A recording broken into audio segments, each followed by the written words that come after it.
Now, why an Earth Day lecture at the Cloisters? The idea arose from conversations among members of the Cloisters staff's sustainability group, which is committed to supporting ecologically responsible changes to the museum's work life, its facility and its garden operations, and its collections care and interpretation. As we strive to reduce our carbon footprint and foster a more environmentally responsible work culture, we also see an opportunity to reveal the stories our collections tell about medieval people's relationships with and impact on the environment. We hope that learning these stories will, in turn, inspire visitors to engage more deeply with their own environments in the present day. Today's program on medieval French architecture is inspired by a special anniversary that the Cloisters is commemorating in 2025, the centennial of the Metropolitan Museum of Art's acquisition of the George Gray Barnard collection, which subsequently came to form the core of the Met Cloisters collection. Barnard was a sculptor of stone and a collector of stones. Following his passion for medieval art, he acquired most of the monumental fragments of French architecture in the collection today, including the portions of monastic cloisters that give the museum its name.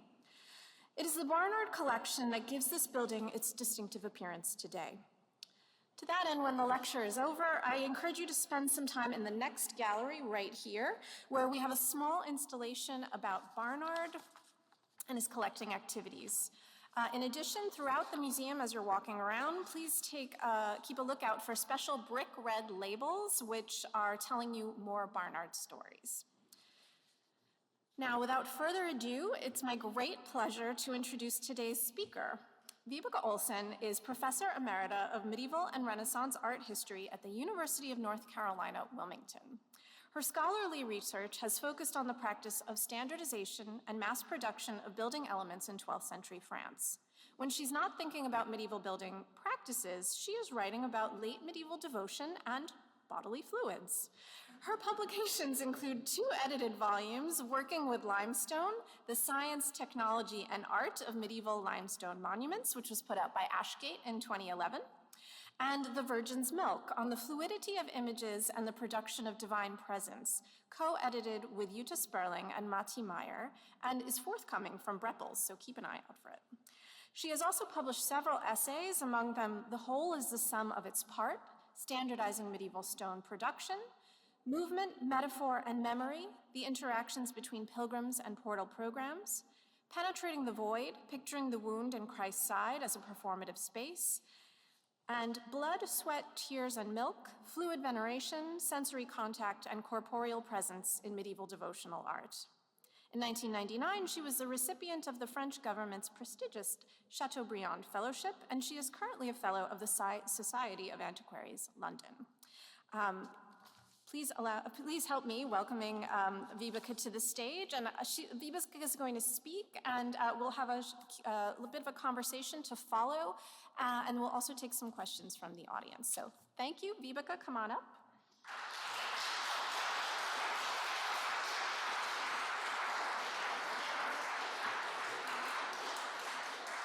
Thank you so much. And thank you, Julia, for inviting me to speak today. Can everyone hear me? Okay, good. I have to say I was a little flummoxed when I got a call from Julia saying, would you like to be our Earth Day speaker? I'm like, but I work on the built environment.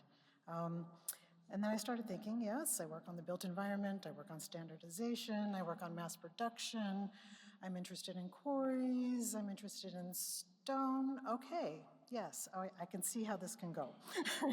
Phew, all right. So my story this afternoon, just advance the slide here. My story this afternoon is about the environment, the natural environment, the built environment, and the effects that one had upon the other. It takes place right around the year 1000, just thereafter, I think approximately 1 millennia ago, in an area of France known as the Brionnais, which is located in southwestern Burgundy.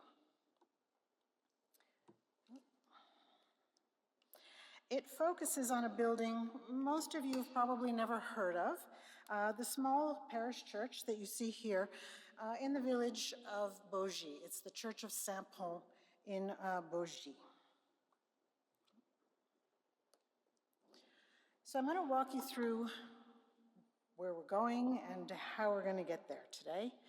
I'm going to start out to talk a little bit about the historical context of this building and the year 1000 and the idea of a medieval building boom. Then I'm going to introduce you to the Brionnais. I don't know if any of you have been to the Brionnais before. It's a wonderful area of France, and hopefully after this you'll be excited to go and visit. But we'll talk about the Brionnais and why it's important. Then I'll introduce you to our test subject, the Church of Saint Pons at Baugy. We're going to think about the environmental impacts of church building on the environment using this as our test case. To get there, we're going to think about resources for construction. What did they need to build a church? What building materials? What type of stone? Where did the stone come from? Pathways. How do we get the materials that we need for building a church to the church building site? Transportation. How did they move the materials? What types of vehicles did they use? How much material was needed to build a church, such as the Church of Saint Pons at Baugy? How long did it take then to move all of that material? And then scaling up, what are the larger implications of an exercise such as this one? I also want to mention, before I get going, this is an awesome space to be talking in. I mean, this is just incredible. I'm looking out at you all sitting there in a nave. I mean, it's amazing. So I kind of want you guys to keep in mind also while you're sitting out there, sort of imagine, because you're in a space very much like the space that I'm going to be talking about. And you can sort of think about, look around you, and think about, the process that it would take to build something like this.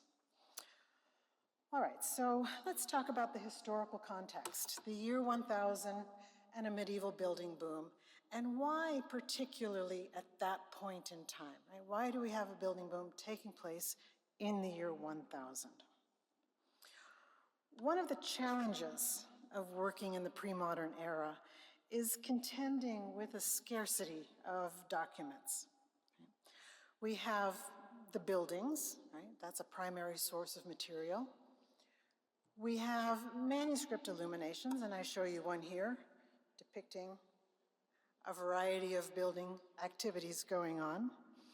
And every so often, we have a written document that gives us some tidbit of information that helps to contextualize and explain things, right?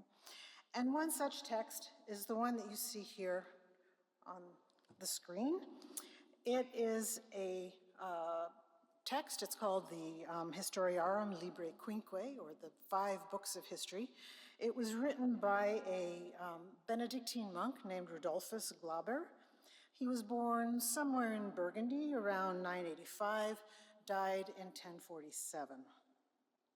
And this was probably his magnum opus. This was his great work that he worked on for much of his life, this history in 5 books. It covers the period from the year 900 to the year 1044. So it's a document that is more or less contemporary with the building that I will be talking about. He tells us some interesting things in this text. He says, just before the 3rd year after the millennium, throughout the whole world, but most especially in Italy and Gaul, when men began to reconstruct churches, it was as if the whole world were shaking itself free, shrugging off the burden of the past and cladding itself everywhere in a white mantle of churches. Right? Very interesting piece of information right here. So he tells us there's a lot of building going on. He tells us that this is happening just after the turn of the millennium. And sure enough, there was a building boom happening right around the year 1000. And here's just a small sampling of some of the churches that were being constructed in the area of the Brionnais at this time. So one of the things that Isaac Glauber mentioned is that this boom takes place right after the turn of the millennium. And it was as if there was this renewal happening. Right? So scholars have questioned, why at this time, why were people suddenly interested in building on a large scale, on a vast scale at this time? I liken it to the Y2K effect. Okay? Some of you might not remember the Y2K, but I sure do. All right, oh my God, don't go anywhere, we're all gonna die. So I liken it to the Y2K effect. So because this happened just at the turn of the millennium, right, we can think about the apocalypse. So we can think of this in eschatological terms, right? Concerns with the end of the world.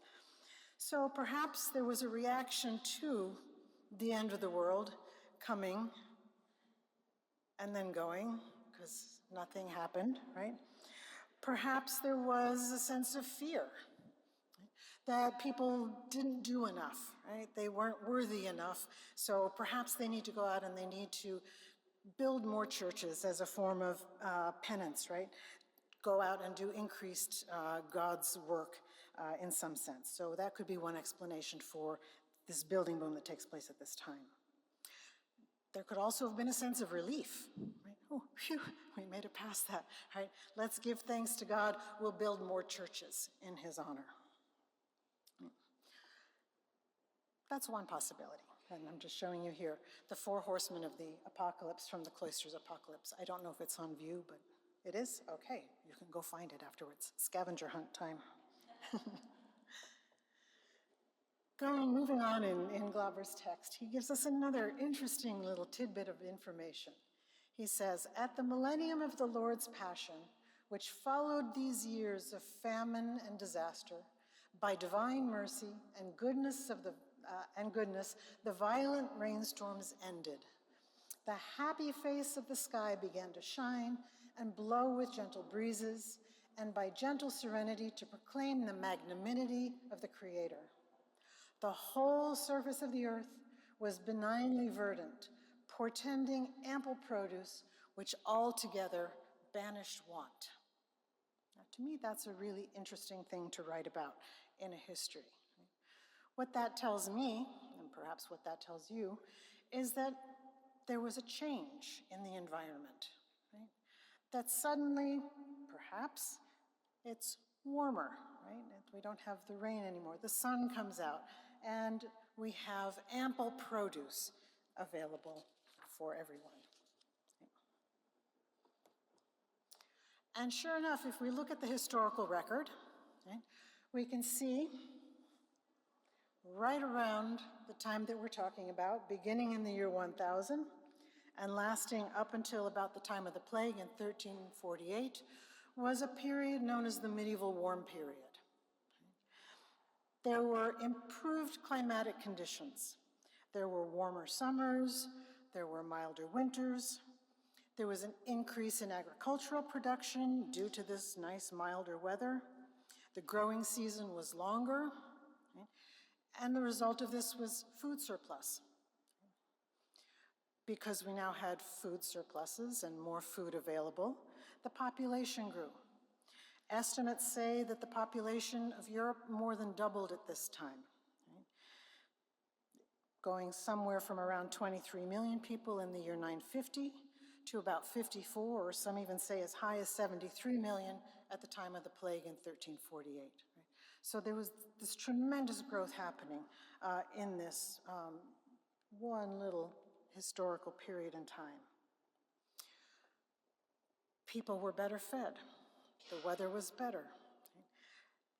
People could live longer. They were more productive. They earned more money, right? So there was an increase in wealth. And whenever you have an increase of wealth and excess cash lying around, one of the things that people like to spend it on is artistic patronage.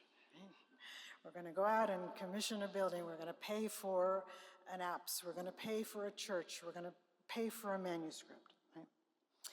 So patronage and building activity. Our building boom. Whoops, what happened? All right. So that's a little bit of the historical context. There was increased climate change, increased temperature, and a greater interest in building in part because of cash on hand. All right, so where is this Brionnais that I'm going to be talking about? Where is it? Why is it important even? Here's our map of France. This is Burgundy, right here. This area right in here is Burgundy. And just to situate you, Paris is right up here. And the region that I'm going to be talking about, the Brionnais, lies right down here in the very southwestern portion of Burgundy. Zooming in a little closer, here we're seeing Burgundy on the map. Burgundy is a territory that is situated, basically bookended, by two rivers, the Loire River to the west and the Saône River to the east. So it's nestled in between these two rivers. It is a highly fertile region. It is very well known. Perhaps you all are familiar with Dijon, right, where the wonderful mustard comes from. Even more interesting to me is the region of Beaune, where all the fine, wonderful Burgundy wine comes from. And this is the region that I'm going to be talking about once again, just to reiterate that it's down here in the southwestern portion of the region of Burgundy, more fully known as the Charolais Brionnais, but we're just going to call it the Brionnais for simplicity's sake. And this is what it looks like. It is a pastoral area. It's mostly dedicated to the raising of cattle and sheep. It's known for its cows, the Charolais cow. It has some agriculture, there's some viticulture there, and it's basically rolling hills, patchy forest, very verdant, not very built up area of Burgundy. You can see a few smattering of buildings here and there. This region, the Charolais Brionnais, is home to over 100 churches and chapels that were built between, say, about 1050 and 1150. That's 100 churches and chapels, Romanesque-style churches and chapels, built within a 100-year time span. They're found along a network of roads, modern roads, of about 120 kilometers. So 120-kilometer network of roads. Think about Manhattan here. It's 21 and a half kilometers from tip to stern, 5.5 trips up and down Manhattan, and basically you've visited the Brionnais. Every little dot, large and small, that you see on this map represents a Romanesque church or chapel. So it has a wealth of artistic and architectural content.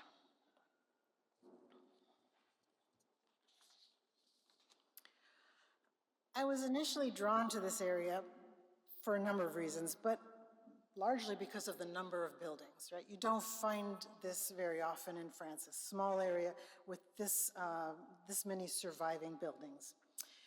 They're located in a relatively compact geographical area, and they have the chronological advantage of all being created within a couple of generations of one another. It's also an area that is relatively unchanged since the Middle Ages. It was untouched by wars, and really, for the most part, untouched by modern urbanization. So you kind of get a sense of what life might have been like in the Middle Ages when you visit this region. I want to focus you on some areas here. This is where our test study is located. This is the little village, I should say, of Baugy, right here where the red dot is. I'm going to draw your attention also to Anzy-le-Duc, which is just to the north right here, and to the town of Marcigny, which is just to the south. So just to kind of get you situated and oriented on the map, you'll be looking at other maps and I can sort of point out where we are in relation to these three places. All right, so Baugy, Anzy-le-Duc, and Marcigny down here. All right, so let's meet our test subject. Let's meet Saint Pons at Baugy. I selected Baugy, here she is, as a test subject because of its relatively simple layout. You can take one look at that and you can say to yourself, it's not Notre Dame. Not even close. I also selected it because it's one of the oldest ecclesiastical structures in the Brionnais. It dates from around 1025, right? So like I said, almost exactly a millennia ago. And it was constructed as a parish church, right? It was built for the use of the people who lived in the area. I also selected this as a test subject because of its situation. It is located right here along a road which was most likely a medieval road, extant at the time. Okay? Not only is it located along a medieval road, but it's also located right off the bank of the Loire River. Okay?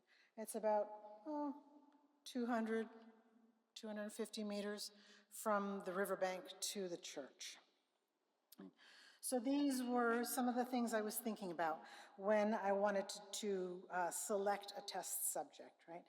Its age, its location, and its simplicity. Here we are looking at the west end of the church from the Loire River. You can see there's nothing fancy about this building at all. It is very typical of the Brionnais style. It is a Romanesque building, right? And for those of you who are not familiar with the term Romanesque, Romanesque refers to a building style that looks, well, kind of Roman-like, right? In that it uses round arches, heavy, solid, thick masonry, and we can see that nicely represented here, and we can see it even better represented in the space that I'm standing in here. Right? Beautiful round arches above me, the use of barrel vault, heavy stone masonry, thick walls, right? Some of the characteristics of the Romanesque style. Oops, let me just go back for a second. It has a single nave, there's no side aisles, that has a small transept that supports a large bell tower, again, typical of the Brionnais style, and it has a projecting hemicycle apse, again, much like the one that I'm standing in right now. The interior today looks like this. It's kind of sad. It's mostly 19th century restoration that we're seeing inside with the paintings. The church, as you see it here, has a groin vaulted ceiling, but that was not originally the case. When it was built, it originally had a timber ceiling, and I brought a slide in, but I realized I didn't have to because you can look up and see a lovely example of a timber ceiling right above you. Right? So it's actually a little fancier today than it might have been originally. The groin vault was added after 1729. There was a fire in the church that burnt the timber ceilings, and the groin vault was put in its place. The church measures, well, approximately 24 meters in length, and actually the space that we're sitting in right now is almost the same, right? We're talking just a few meters longer, 29 and a half meters long. So think about the Church of Baugy, very much like the space that you're sitting in right now. Single nave, no side aisles, just like we're in here right now. 3 bays in length. Here's our reduced transept that supports that big bell tower, and our hemicycle apse, just like the one we're standing in here. Height-wise, the space we're in right now is maybe about 1 meter taller than the church at Baugy, but for all intents and purposes, it's basically the size of what we're in right now. It does have some decoration on the inside. It's minimal, and for the most part, it looks like this. This is typical of the Brionnais sculptural style. Go to any church in the Brionnais, and you're bound to find some nice horses, some beautiful eagles, and some foliage capitals. And if you walk around in the cloisters, sure enough, you'll probably see some horses, some eagles, and some foliate capitals, right?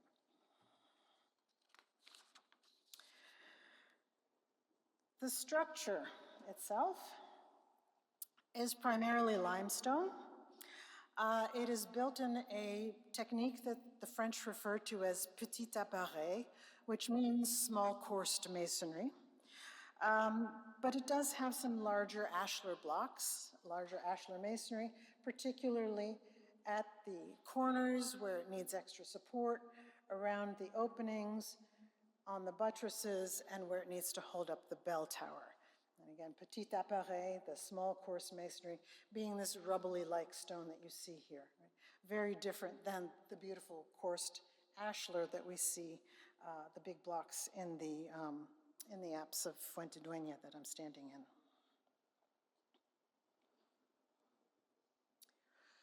The western portal is very simple, a round arch, 2 sculpted capitals on freestanding en-delete columns. And again, you can see the beautiful limestone. This is the limestone typical of the area, this golden hued limestone. The ashlar blocks surrounding the opening, and then the smaller coursed masonry to the side. All right, so when you're going to build a building, you need some resources. So what exactly do you need? What kinds of resources do you need to make your structure? Okay. So here's a small list of things. Right? You need good quality building stone. Without that, no building. You need timber. You need a lot of timber. Remember, we had a timber ceiling in the structure. Timber was used for framing, timber was used for scaffolding, timber was used to power forges. Right? It was a very important resource as well. You need labor. You need both skilled and unskilled labor, and as we can see in our miniature right here, it pretty clearly shows us that, right? That we've got our skilled laborers who are measuring and cutting the stone. We have the schleppers who have to carry the stone from the site to the building. We have our building under construction here. We need transportation. We need some manner, some method to get the stone from the quarry to the building site. And here we have a beautiful horse-drawn wagon in the background here. We need tools to cut the stone, saws, axes, chisels, hammers. And most importantly, we need the cash. Right? We need Mr. Moneybags, and the case of this particular example here is King Dagobert coming in to visit the workshop working on the Church of Saint Denis, which looks nothing like this if you've ever been. All right, but I want to focus on good quality stone. So that's where we're going to go next. We're going to talk about the stone. What kind of stone was it, and where did it come from? Where did they get this stuff? All right, so one of the things we need to do is we need to identify what type of stone was used in construction. I mentioned it was limestone, but there are various different kinds of limestones out there. We need to locate the source of that stone, right? That particular type of limestone. Where did it come from? We need to find evidence of ancient quarries, right? Sites where they actually did extract that stone out of the ground. And then we need to think about how they moved that stone from the quarry to the site. Most of the quarries in the Brionnais churches were at the most 10 kilometers away, some as close as 5 kilometers, but still, it's stone, it's heavy, right? How did they get it from point A to point B? What routes did they take to get it from the quarry to the site? What transport methods did they use to get that stone to the site?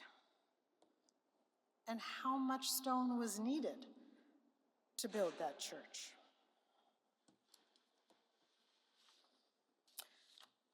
So let's start by identifying the stone. It's limestone. In particular, it's a crinoidal limestone. That's what gives it that beautiful yellow color.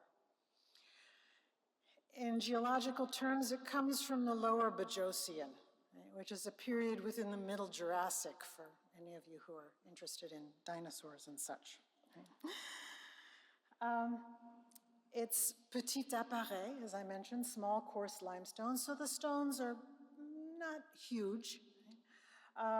They are not beautifully cut, dressed stones, again, like the stones that I'm standing under, I can't speak today, and the beautiful coarse stones that we see on the side, right? Sort of different treatment of the stone for the main body of the building.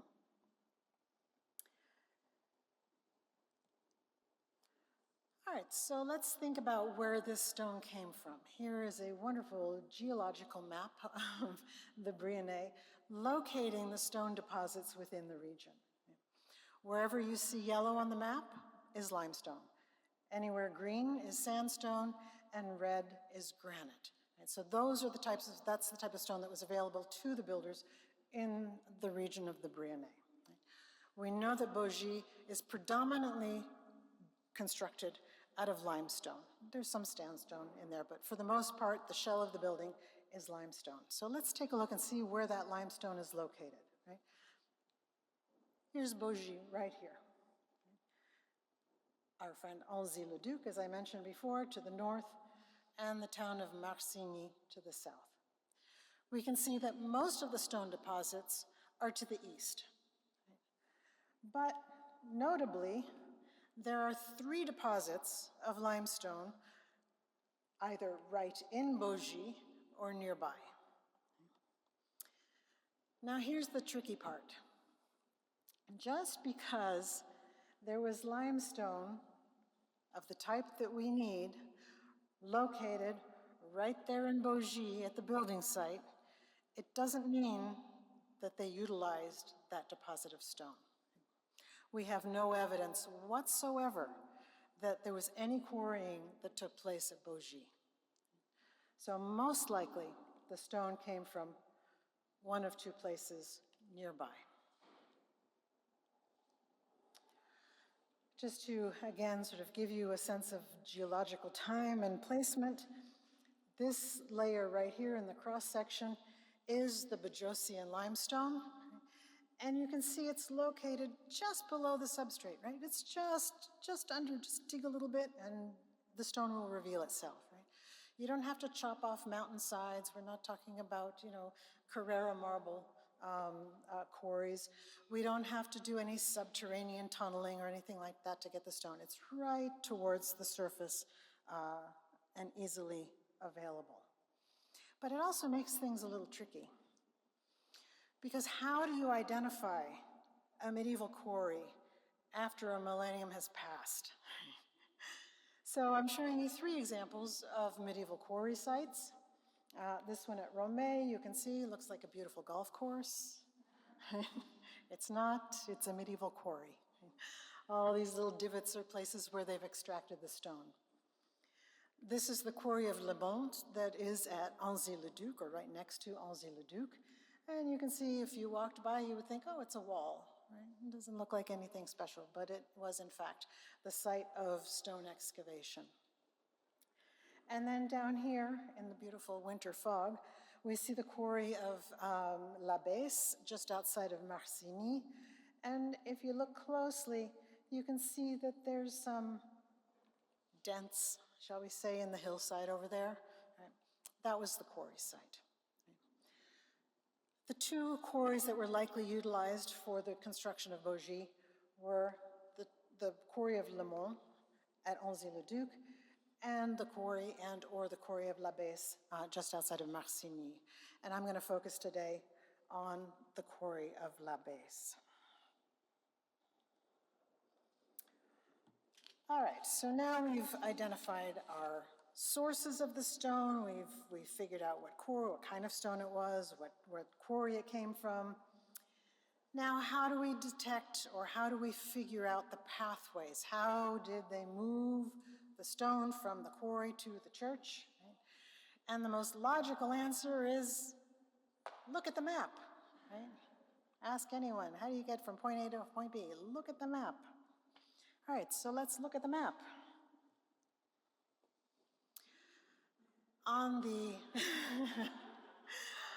On your left, we have an example of a medieval map. It's a lovely map, right? Doesn't tell us anything. We know this is the Loire River right here. This is the Saône River right here. This is Burgundy. Here's Lyon, here's Beaune, here's Dijon up there. It's upside down. It was put together by Mohammed al-Idrisi, which he was a geographer at the time, based on information that he got from travelers. Have you been there? What did it look like? Oh, there's a baguette outside of Limoges. Why not? Right. So completely, totally not usable. Moving further in time, maybe something a little later might be helpful. Here's a map of the Brionnais from 1625. It tells us there were churches there. Some of them were on hills. That's about it. Right? So no help whatsoever. We need to move forward a little more in time to the 18th century. Right? This is the Cassini map. I don't know if any of you are geographers out there or geography fans or are interested in maps, but the Cassini map is the oldest surviving map that is scalable. That's important because since it's scalable, it can be georeferenced. Right? We can actually plot things on it. The Cassini brothers used surveying methods that allowed them to create a map that was both accurate and to scale. We can zoom in. Right? It's really a beautiful map. Right? We can zoom in, and here we see, wow, look at that. Here's Baugy, right? Located right here. There's even a little church there. Here's a road that leads from Marcigny going up north. Anzy-le-Duc is just to the north of the image that I'm showing you here. Here's the Loire River, and Baugy located between the road and the river, as we've seen before. We can see down here outside of Marcigny, this was the area where the quarries were. There's a lovely stream called the Ruisseau de Merdasson that connects into the Loire River. So it looks like this is perhaps a usable map for our purposes. It's a little late, but it's better than what we could have used in previous maps. We also have Google Maps. Everybody's friend, right? How do I get to the nearest bagel shop? Google Maps. So here's Google Maps. Here's Baugy on the map. Here's the Loire. Here's that road that we saw on the Cassini map. Google Maps is helpful to a point, but it includes routes that didn't exist back then. And the other thing about Google Maps is that you cannot plot a route on Google Maps. I should write them a letter about this, right? You cannot plot a route on Google Maps using waterways. All right, we need to use hydrological maps, so we use those as well. All right, and then again, just a reminder, here's that medieval road that we saw on the Cassini map. Here's the Loire River. Here's our church. So we took all of this information, my lovely team and I took all of this information, and we put it into a mapping program to try and figure out where things were. Right? So we took the lat-long coordinates of the Church of Baugy, of Marcigny, of Anzy-le-Duc, and of our quarries. Right? Here are the 4 quarries down here along the Mer de Saône, right? La Baisse, Cornelou, Les Boutreaux, the Bourg, and up here, Le Mont. Right? As I said, we're going to be focusing on this particular quarry today.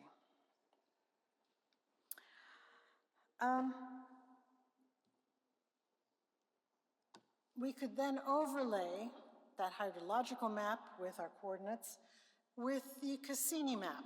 So now we're looking at the waterways and potentially the roadways that were available to someone in the Middle Ages, right? Or, I know we're 700 years past that point, but it's the best we can do, right? So here's the road that leads from Marcigny up to Baugy. And here it is with Google Maps. Looks like somebody threw spaghetti at it. Many of these roads, particularly this nice straight one here, not in existence at the time.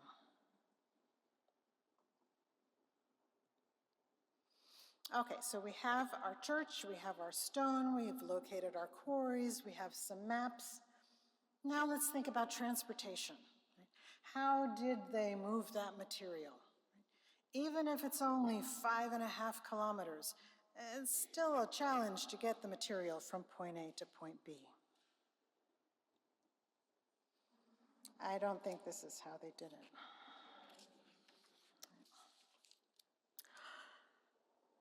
We can look at some historical documents, in this case, manuscript illuminations, to suss out the types of transportation that they might have utilized at the time. Right? So here we have a nice construction project that's happening right here, and we can see a little barge with some stone in it, and the masons have delivered that stone by waterway and brought it to the church on that little boat. Over here, we see the alternative method of transportation, right? We've got roads, we've got rivers. This is the roadway. We have our quarry up at the corner up here, and we can see that there's an ox cart down here that's carrying stone from the quarry to the building site, while an empty ox cart returns to the quarry. Right? So rivers or roads or some combination of the two.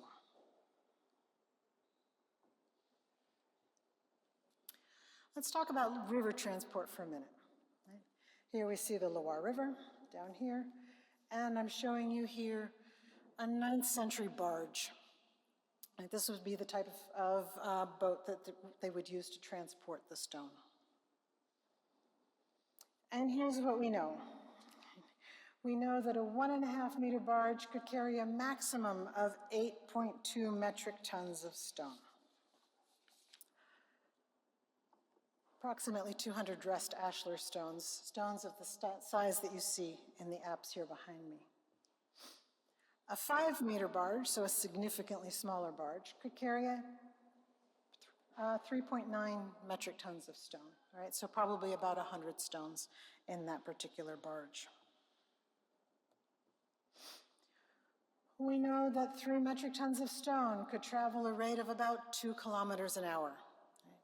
And I should mention, we're flowing downstream, all the way along that Mer de Saône stream to the Loire. The Loire actually flows south to north, right? So it's downriver from quarry to stream. Right? What about overland transport? Again, the option was the ox cart. A 1-axle cart could hold 0.5 metric ton of stone, right? Approximately 12 ashlar stones. Compare that to the boat, right? Either 200 or 100 stones in the boat. A 2-axle cart, right, with 4 wheels, could carry up to 1 metric ton of stone, right? approximately 25 stones, give or take. One other thing I want to point out to you before I move on here. When I talk about roads in the Middle Ages, we're not talking Roman roads, we're not talking paved roads, we're talking tracks. Right? This is what they had to contend with. Like I said, every so often we have a document that gives us some information. And here's a document from 1505. I know it's a little later than what we're talking about, but it's nevertheless extremely helpful. It tells us that at Sens Cathedral, it took 16 days to cart stone from the river to the building site. They carted 133 cubic meters of stone at 8.3 cubic meters per day over a 2-kilometer distance, and they did that 4 to 6 times a day. So now we're getting some nice quantifiable data, right? We know how much a cart can hold, we know how much a boat can hold, we know how fast they can go. We're getting some data that we can utilize to try and figure out how long it might take to move stuff from point A to point B. The Sens document also tells us that each cart carried between 1.3 to 2 cubic meters of stone on the trip. And they also told us that the stone was carried up an elevation gain of about 15 meters over that 2-kilometer distance. That's helpful information. All right, the other piece of information we need is, well, how much stone did they actually need to construct this thing? So how do we go about calculating the amount of stone needed to build the shell of a building? Well, we can measure it, right? And one of the ways to do that is with a tape measure. Right? And thankfully, I did not have to do that. I have a colleague, Annelise Nicolier from the University of Lyon, who wrote her dissertation on the churches of the Brionnais, and she measured them all. Merci, Annelise. Okay. So yes, we can crawl around the building with our tape measure and measure how much stone is in there. The other thing we can do, which is really fun, is we can do LiDAR scanning of the building. And I had a team from the University of California, San Diego come out, fly a drone and do a LiDAR scan on a very, very cold, very foggy December day. And here we can see the LiDAR scan of the building. So we can take those hand measurements done by Annelise Nicolier, we can take the information that we gathered from our LiDAR scans from the drone, and we can then figure out how much stone was needed for this building. We need 978 square meters. Well, that's sort of helpful. That tells us basically if we took all the stone and laid it end to end, that's how much stone we would need. But we need volumetric data. So then we had to convert the 978 square meters into cubic meters. I'm blonde, I'm an art historian, I don't do math, it was not fun. Right? So we got 323 cubic meters of stone, but we needed to know how much that weighs because we know how many tons carts and barges can carry. So then we had to convert that into metric tons, and we come up with approximately 875 metric tons of stone that needed to be carted from point A to point B. So how long did it take to move all this stone? I asked my husband, who does GIS, and he said, let's make a model. I said, okay. We had a lot of quantifiable data, but we didn't have all the data. So we had to make some assumptions for our model. Okay, so these are the assumptions I made. Bear with me. Okay. I made the assumption that the roads on the Cassini map, okay, were more or less established medieval roads. What knows, maybe. right? I also made this assumption that rivers and streams were navigable for at least part of the year. Then I made the assumption that two people, at least two people, but I'm going to say two people were tasked with the loading and unloading of stone at the rate of 0.5 metric ton per hour. How did I come up with this? I asked Google. Google, how long would it take two men to load 0.5 metric ton of stone into a pickup truck? And that's the rate they gave me. This is how long it takes for two men to put limestone in particular, 0.5 metric ton of limestone, into a Ford F-150. Just like they did in the Middle Ages. I also made the assumption that larger two-axle carts were preferred. First of all, they could carry 1 metric ton, so the larger quantity. Secondly, because they're more stable, right? We've got 4 wheels, less chance of them tipping over. And finally, I made the assumption that the smaller 5-meter barge was the preferable mode of river transportation, specifically for maneuverability. Part of the voyage was going to be on that Ruisson de Merdasson, which was the little stream, and they could carry approximately 4 metric tons per barge. And here we go. This is what we came up with. The distance along the road from La Baisse, down here, to Baugy by road is 4.8 kilometers. We know we had 875 metric tons of stone that we needed to move from point A to point B. We know that a cart can hold 1 metric ton of stone. Right? That means we need 875 cart loads to move from the quarry to the site. We also know that oxen can travel at approximately 2.4 kilometers an hour. Important piece of information for everyone, I'm sure. We know that it would take then 2 hours for one cart to travel the distance from La Baisse to Baugy, and here we go. Oh, boy. Right. We can assume that there would be 4 hours of handling time, right? That is to load the 1 ton of stone onto the cart and then to unload that ton of stone once it got to the building site. So to move the 875 cart loads of stone, the 4.5, almost 5 kilometers up the road, it would take us 7.3 months. That is just moving material. That doesn't account for building time, it doesn't account for naps, it doesn't account for anything like that, right? 7.3 months of continuous transport from quarry to site. On the river, things are a little more complicated. Right? The distance is a little further, it's a little over 5 kilometers from the quarry, La Baisse here, along the stream to the Loire, to Baugy right here. The barge, as we know, goes 2 kilometers an hour or thereabouts. It would take approximately 2.5 hours for a barge load to travel that distance from the quarry to the site.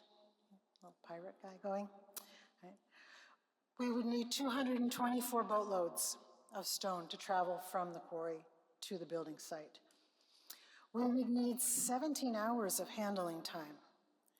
Think about that, because the stone would have to go into a cart, be loaded into a cart. The cart would then travel maybe 500 meters, 0.5 kilometer or so, to the barge, be offloaded onto the barge.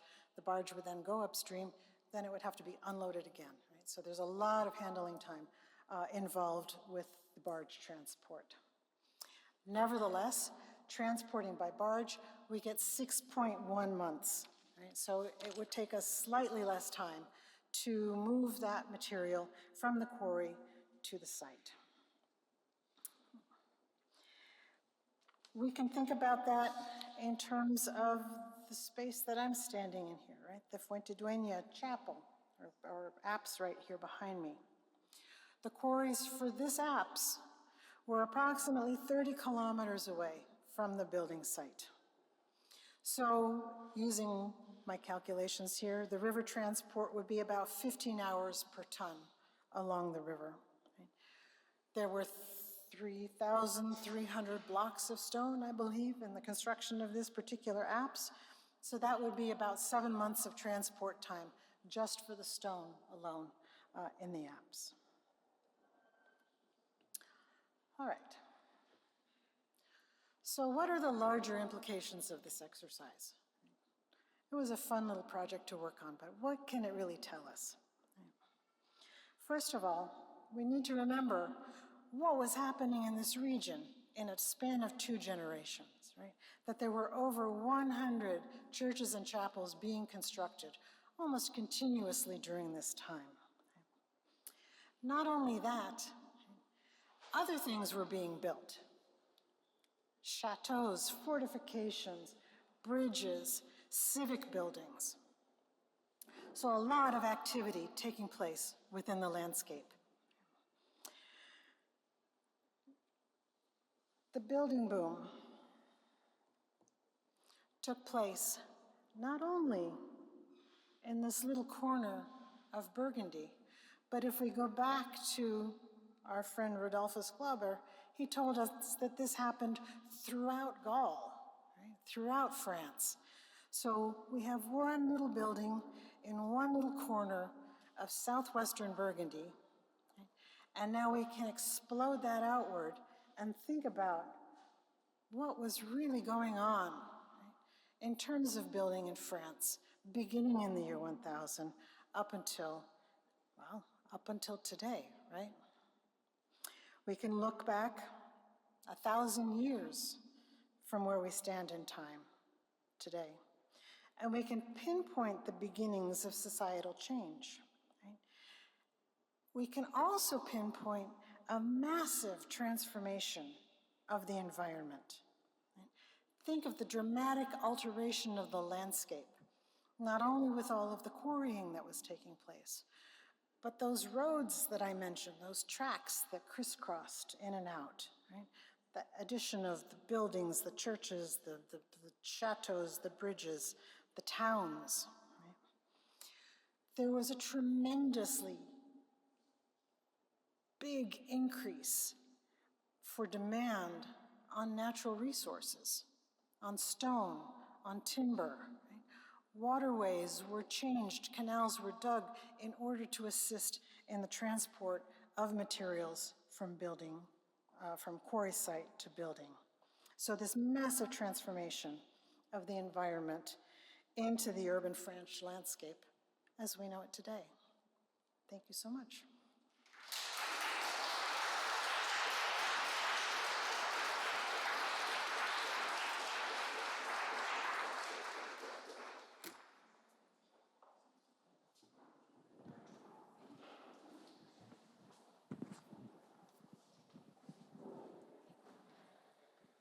Can you hear me? Yes, great. Vibeke, thank you so much. That was fantastic. I absolutely loved hearing the story of this church unfold, to understand the place of a construction like this in thinking about the history of medieval architecture. And I have to say, I have a couple of questions for you.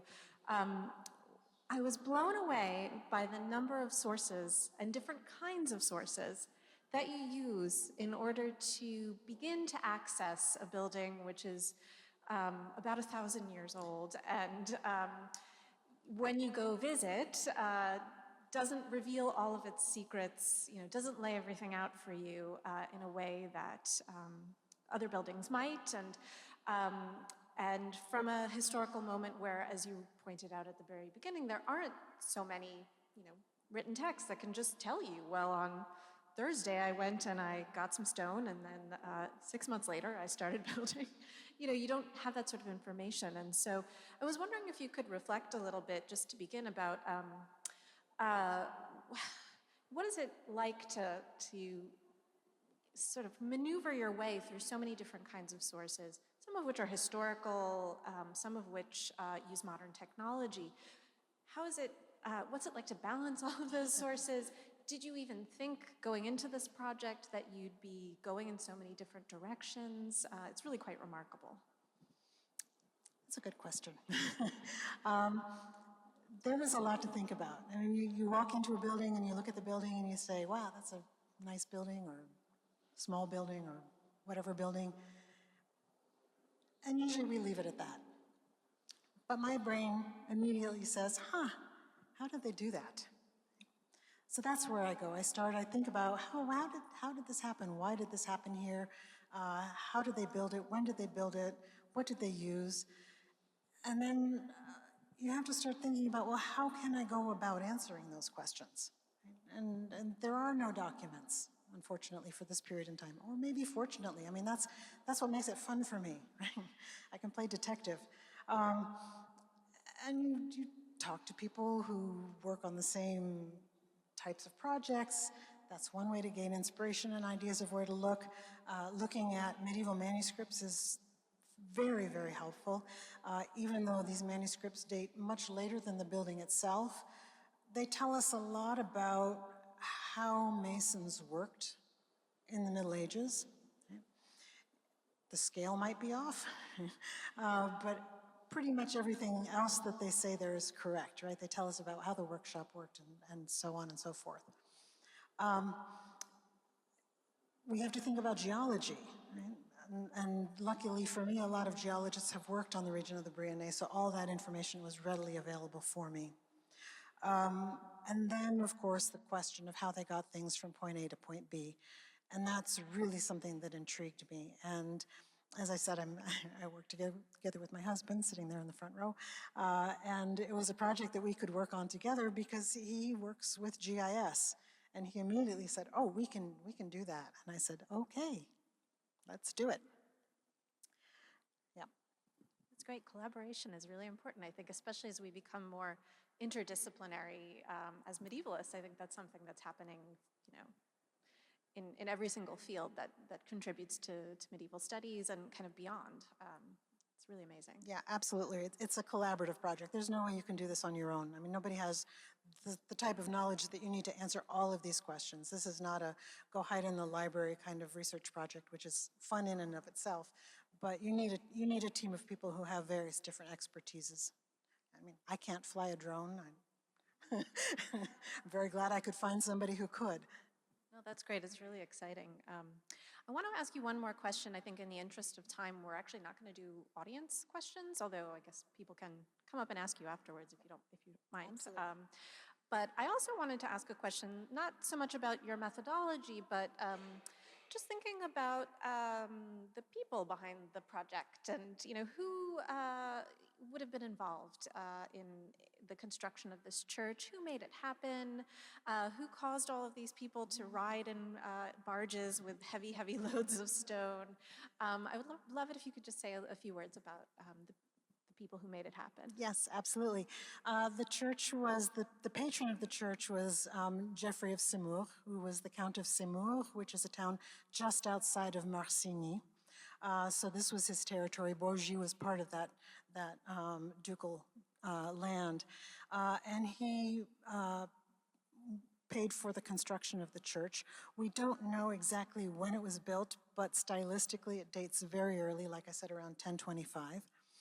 We do know that it was a parish church, so it was a church that was constructed for the use of the people who lived in the area. In 1088, the church was donated to a convent of Benedictine nuns who were affiliated with the monastery of Cluny, and that convent was located in Marsigny. So the nuns basically had possession of this church, although there was never any sort of monastic residence or association with that particular building. It remained a parish church throughout its life. So sort of like everybody sitting here gathered in the nave of this gallery. You would have had a gathering of parishioners in that space. Exactly, yes, exactly. I mean, it would have functioned much as it's functioning here today in the Chapel of Fuente Dueña, right? We would have had our parishioners sitting out there, and the Mass would have taken place in the apse area where we're sitting here.